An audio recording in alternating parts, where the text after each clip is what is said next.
최경영의 외신 브리핑. 감사에 들어온 국제뉴스 정리해드립니다. 문희정 국제정치평론가 전화 연결돼 있습니다. 평론가님 안녕하세요.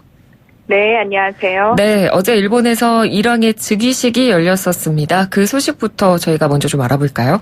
네, 지난 5월 1일 레이와라는 연호와 함께 제126대 왕위에 오른 나루히토 일왕의 공식 즉위 의식이 어제 오후 1시부터 30분간 도쿄 지요다구 왕궁에서 아베 총리 등 일본 정부를 대표하는 인사 1,600여 명과 180여 개국의 축하사절 400여 명 등 2,000여 명이 참석한 가운데 열렸습니다. 이 즉위 의식은 나루히토 일왕이 다카미쿠라로 불리는 이 단상에 올라서 즉위 사실을 선언하고 국민 대표인 아베 총리로부터 축하 인사를 받는 순서로 진행됐는데요. 당초 예정됐던 일왕 부부의 도심 카 퍼레이드 행사는 최근 동일본 지역에서 발생한 대규모 태풍 피해로 인해 다음 달 10일로 연기됐습니다. 네. 우리나라에서는 이낙연 국무총리가 양국 관계의 개선 의지를 담은 문재인 대통령의 친서를 들고 참석했는데요. 지난해 10월 우리나라 대법원이 강제징용 배상 판결을 내린 것에 대한 일본의 경제보복, 그리고 한일 군사정보보호협정 지소미아 종료 결정 등 1965년 국교 정상화 이후 가장 악화된 한일 관계라는 말이 나오는 상황에서 오늘로 예정된 아베 총리와의 면담을 통해 돌파구를 마련할 수 있을지 주목됩니다. 네. 그리고 어제 즉위식에서 있었던 나루히토 일왕의 발언에 대해서 특히 언론에서 지금 많이들 다루고 있죠. 네, 이 나루히토 일왕은 국민의 행복과 세계의 평화를 항상 바라며 헌법에 따라 일본과 일본 국민 통합의 상징으로서 임무를 다할 것이라는 맹세를 했는데요. 이게 굉장히 일상적인 말처럼 보이지만 아베 총리가 헌법 개정을 통해서 전쟁이 가능한 보통 국가로의 전환을 꿈꾸고 있는 상황에서 나루히토 일왕이 세계의 평화와 그리고 헌법을 언급함으로써 아베 총리와는 분명한 선을 긋는 행보라고 분석될 여지가 많습니다. 네. 참고로 일왕은 정치 개입이 철저히 금지되어 있는 말 그대로 실권이 없는 상징적 존재이기 때문에 현실 정치와 연관된 일왕의 메시지는 상당히 예민한 부분도 있고 무게감도 꽤 가진다고 할 수 있는데요.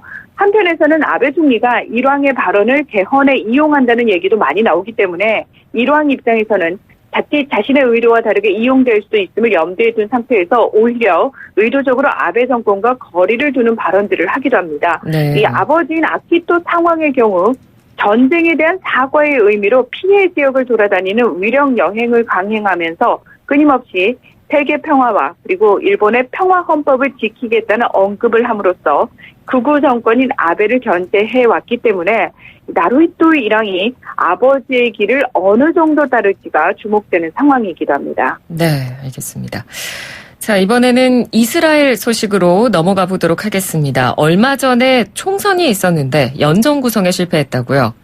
네, 이스라엘 총선에서는 120석의 의원 의석 중에서 과반을 차지하는 정당이 나오지 않으면 대통령이 총리 후보를 지명하고 그가 28일 안에 이 다른 정당과 연립정부를 구성해야 하는데요. 베냐민 네타냐후가 이끄는 집권 리쿠드 당은 올해 4월 총선에서 일당이 됐지만 과반에는 미달해서 연정을 시도했고 실패하자 9월 조기 총선 카드를 꺼내들었지만 두 번째 선거에서도 리쿠드 당과 우파 동맹은 55석을 차지하는 데 그쳐서 연정 구성을 해야 했지만 또 실패한 겁니다. 네. 현지 시각으로 21일 네타냐후는 통합정부를 구성하고 재선거를 막기 위해 최근 이 간츠 대표가 누구냐면 54석의 동맹 의석을 가진 청백당의 대표라고 할 수 있는데요. 이 사람은 협상 테이블로 끌어내려고 모든 노력을 다 했지만 불행히도 간단히 거절당했다면서 연정 구성 포기를 선언을 한 겁니다. 네. 따라서 청백당의 베니 간츠 대표에게 연정 구성 권한이 넘어갔고요. 만약 간츠도 연정 구성에 실패하게 되면 레우벤 리블린 이스라엘 대통령은 세 번째 총리 후보를 지명해야 하고 그래도 연정 구성이 되지 않을 경우 이스라엘은 1년 사이에 총선을 3번이나 실시하는 초유의 상황에 직면할 수도 있게 됐습니다. 네.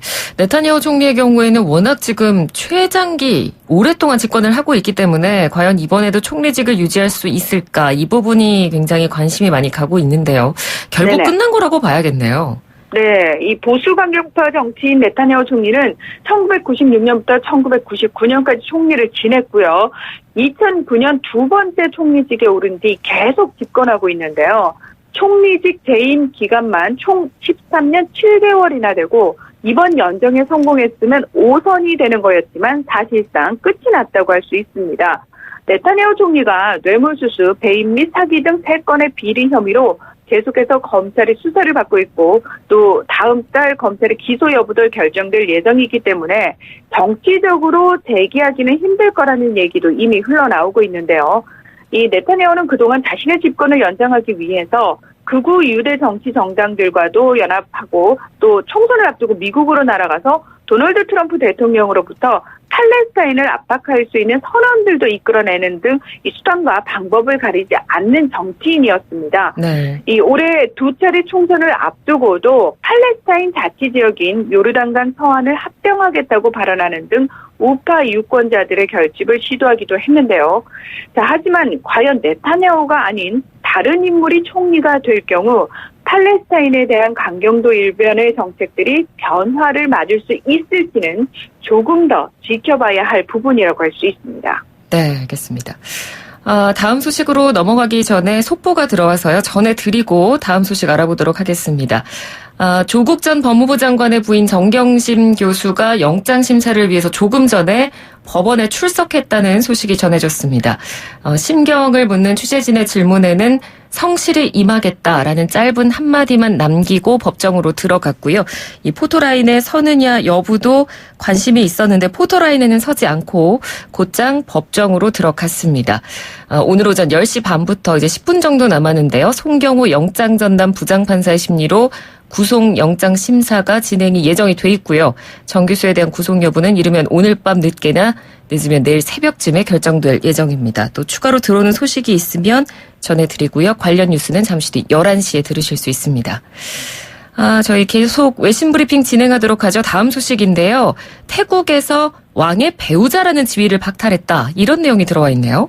네, 그렇습니다. 태국의 마하와칠랑롱콩 국왕이 지난 7월 왕실 역사 100년 만에 처음으로 왕의 배우자라는 호칭을 부여한 후궁에 대한 얘기인데요. 현지 시각으로 21일 태국 왕실은 국왕의 후궁이 신임 왕치라 파크디를 왕의 배우자라는 지위와 왕실 근위대 소장이라는 계급을 포함해 모든 지위에서 물러나게 했다고 발표했습니다. 이 왕실은 신이나 씨 지난 5월 국왕과 결혼한 수티다 왕비의 책봉식이 열리지 못하도록 압력을 가했고 스스로 왕비가 되기 위해 수단과 방법을 가리지 않았다는 이유를 들었는데요.